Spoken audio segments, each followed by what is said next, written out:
Hello दोस्तों, बीच में नहीं बोलूँगा मैं, अभी बोल देता हूँ। सब्सक्राइब कीजिएगा चैनल प्लीज़। सपोर्ट की बहुत ज़रूरत रहती है भैया, ठीक है ना। बहुत टाइम लगता है वीडियो बनाने में। मैं ये कुछ नहीं कहता स्वागत है वैसा है, ठीक है। आप पढ़िए, कोई स्वागत नहीं है। आप नौकरी लग जाओगे, सब स्वागत ही है, ठीक है ना। टाइम नहीं गंवाना है बिल्कुल भी, ठीक है। मैं पढ़ाना शुरू कर रहा हूँ। अगर आपको मेरे बोलने से दिक्कत है तो आप वीडियो की आवाज़ कम कर लीजिए पूरी, और साथ साथ में वीडियो पॉज करके पढ़ते रहिए। सेल्फ स्टडी पे ज़्यादा फोकस कीजिए आप, ठीक है ना। मैं शुरू कर रहा हूँ, स्टार्ट है ना, ठीक है।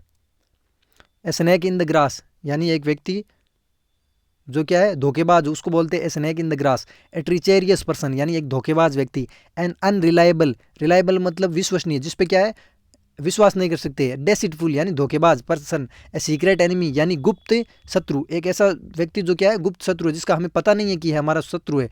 तो उसका हो गया स्नैक इन द ग्रास। जल्दी कराऊंगा भाई, अपोज करके पढ़ लेना। A stone, stone's throw away, stone's throw away यानी एक पत्थर फेंके इतनी ही दूरी पर कोई व्यक्ति हो, यानी एट ए शॉर्ट डिस्टेंस, यानी कोई चीज़ है जो आपसे थोड़ी दूरी पर है, यानी at a stone's throw away, ठीक है। आगे है at the 11th hour, at the 11th hour यानी जो अंतिम क्षण होते हैं, यानी एट द 11th आवर यानी अंतिम क्षणों में।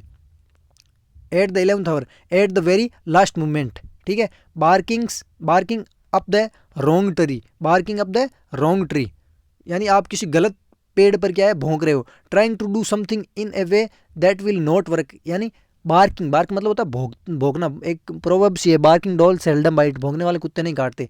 तो इसका मतलब हो गया barking up the wrong tree, आप किसी गलत पेड़ पर भौंक रहे हो। उसका मतलब हो गया ट्राई टू डू समथिंग, कुछ ऐसा करने की कोशिश कर रहे हो, इन ए वे, इस तरीके से, दैट विल नॉट वर्क, वो काम नहीं करेगा, ठीक है ना। Give a piece of mind, यानी किसी को आप अपना जो पीस ऑफ माइंड दे रहे हो, यानी टू रिब्यूक समवन, यानी आप किसी को डांट रहे हो, ठीक है ना। To rebuke someone.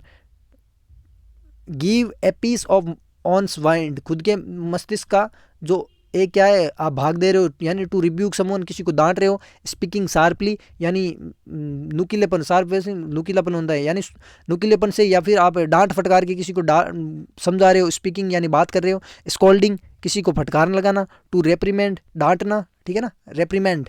In A nut cell, nut cell का मतलब क्या होता है, नट सेल का मतलब होता है वेरी ब्रीफ, यानी थोड़ा सा, briefly and concisely, express very briefly, यानी कोई बात है उसको छोटे शब्दों में कहना, यानी गागर में सागर बनना, ठीक है। इन ए नट सेल का मतलब होता है ब्रीफली एंड एंड कंसाइसली, ठीक है ना, संक्षिप्तता से किसी चीज़ को एक्सप्रेस करना, briefly. Selling in the same boat, selling in the same boat, selling का मतलब होता है नौकायन करना। इन द सेम बोट, आपको कोई व्यक्ति मिले, आप आपकी तरह वो दुखी हो, तो आप कहोगे यार हम तो दोनों क्या है, selling in the same boat हो गए, यानी हम एक ही नाव में सवार कर रहे हैं। यानी being in the same difficult situation, आप दोनों की समस्या क्या है, एक जैसी है। सी eye to I, C eye to आई यानी कि क्या हो गया, आप किसी से पूरी तरह सहमत हो जाते हैं तब बोलते हैं see eye to eye. Be in full agreement यानी पूरी तरह से सहमत हो। एग्री विथ ईच अदर, एक दूसरे से क्या हो, एग्री हो, सहमत हो। Through thick and thin, through thick and thin.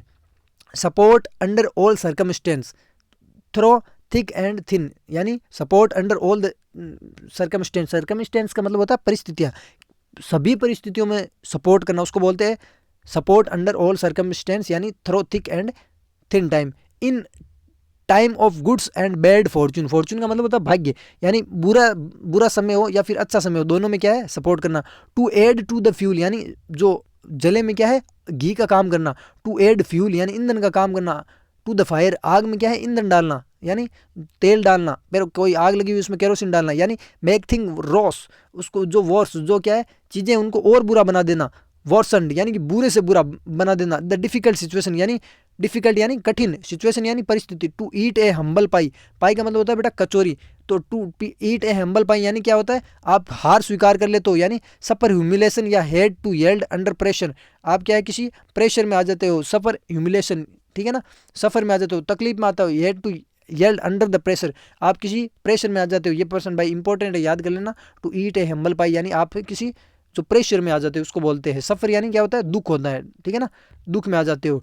To keep the wolfs away यानी जो भेड़िया होता है उसको क्या है, अपने दरवाजे से दूर रखना, यानी टू कीप ऑफ यानी दूर रखना। स्टारवेशन भूख को, अवॉइड स्टारवेशन यानी भूख को दूर रखना। To take to task, to take to task, ये भी इंपॉर्टेंट है भाई, इससे कोई अर्थ नहीं निकल रहा है हमसे, देखिए सीधा। टू टेक टू टास्क इसका मतलब होता है सजा देना, यानी आप एक टेक करना, क्या लेना, टास्क लेना, कोई टास्क काम में लेना, इसका मतलब होता है पनिश्ड करना। टू रिब्यूक समवन यानी किसी को डांटना, फटकारना, स्कोल्ड हो गया फटकारना। गेट एन ऑफिशियल रेप्रिमेंडेड, जो आधिकारिक क्या है, जो डांट होती है वो लगाना, ये नाम याद करने आपको। रेप्रीमेंड, आपको पता चल गया कि भाई टू टेक टू टास्क का मतलब होता है सजा देना, लेकिन यहाँ वहाँ पर आ जाए to get an official reprimanded, reprimand अब कैसे निकलेगा, तो ये नाम याद करने। टू रिब्यूक भी होता है, टू पनिश होता है, टू स्कोल्ड समवन होता है, गेट एन ऑफिशियल रेप्रीमेंड। ठीक है बेटा। आगे है अंडर ए क्लाउड, यानी किसी आप सस्पेक्ट के अंडर आ जाते हो, किसी बादल के नीचे, कि ये बादल अब आपके ऊपर आ गया है, आप उसके नीचे हो। अंडर ए क्लाउड यानी अंडर सस्पेंशन इन डिसग्रेस, ठीक है ना, आप जो सस्पेंस है, शंका है, संदेह है, उसके अंडर में आ गए हो। डिसग्रेस, ठीक है ना। ए बोन ऑफ कंटेंशन, झगड़े की जड़ होता है ना, कि झगड़े की जड़ तो यही है, यानी ए बोन ऑफ कंटेंशन, कंटेंशन का मतलब होता है झगड़ा, कि झगड़े की मूल या जड़ कौन है, यही है। ए बोन ऑफ कंटेंशन का मतलब होता है कॉज ऑफ डिस्प्यूट, डिस्प्यूट का मतलब होता है बेटा विवाद, कॉज फॉर क्वेरल, ठीक है ना, जो विवाद हुआ है, किसके कारण झगड़ा हुआ है, उसका कौन है, जो कॉज है, कारण कौन है, ठीक है। ए क्लोज सेव, यानी कि बिल्कुल बाल बाल बचना, उसको बोलते हैं क्लोज सेव। ए क्लोज सेव यानी नैरो स्केप फ्रॉम डेंजर, जो खतरा है उससे क्या है, बचना। Fish out of water, fish out of water यानी आप मछली है उसको पानी से बाहर निकाल देते हो, तो उसका क्या होता है भाई, अनकंफर्टेबल पोजीशन होगी, अब उसको लिए आरामदायक स्थिति नहीं रही। कंफर्टेबल मतलब आरामदायक, अनकंफर्टेबल हो गई है। इन अनफेमिलियर सर्कमस्टेंस, यानी अब परिस्थितियां कैसी है उसके, अनफेमिलियर होगी। पहले तो क्या थी, फेमिलियर थी, उसके अकॉर्डिंग थी, फेमिलियर थी, अब क्या होगी, अनफेमिलियर। अब आगे है बैड ब्लड, बैड ब्लड का मतलब होता है बेटा गुस्से में आना, एंग्री होना। देखिए मैं जल्दी पढ़ा रहा हूँ, मुझे भी पता है बिल्कुल, आप वीडियो पॉज करके देख सकते हैं, ठीक है ना, वीडियो पॉज करके देख सकते हैं। सेल्फ स्टडी करोगे उसकी तुलना कोई नहीं कर सकता, ठीक है ना, आप सुन लोगे उससे ज़्यादा है, सुनना भी चाहिए, मैं मानता हूँ सुनना भी चाहिए, सुनने के बाद में सेल्फ स्टडी करो, ठीक है। ओके, बैड ब्लड यानी एंग्री फीलिंग, गुस्से की फीलिंग। एनमिटी, क्रोधित। इल फीलिंग यानी बुरी फीलिंग, यानी भावना, बुरी भावना। Be wet behind the ears, ये बहुत अच्छा है, कि कानों के पीछे से क्या है, गीला होना, यानी कि अभी वो क्या है, यंग एंड इनएक्सपीरियंस्ड है, उसको अच्छे अनुभव नहीं है, ठीक है ना, यंग है, युवा है, लेकिन इनएक्सपीरियंस्ड है, उसको अनुभव नहीं है। बी वेट यानी गीला होना, बिहाइंड द ईयर्स कानों के पीछे से गीला होना। बीट अराउंड द बुश, यानी बीट अराउंड द बुश यानी चारों ओर, बुश जो मेन चीज़ है उसको छोड़कर आप चारों ओर पीट रहे हो, उसका मतलब होता है अवॉइडिंग द मेन टॉपिक, जो मुख्य बिंदु उसको दूर करना। बेस्ट ऑफ बोथ वर्ल्ड्स, आगे है 1 मिनट, 46 नंबर है, बेस्ट ऑफ बोथ वर्ल्ड्स। अरे यार ये 1 मिनट,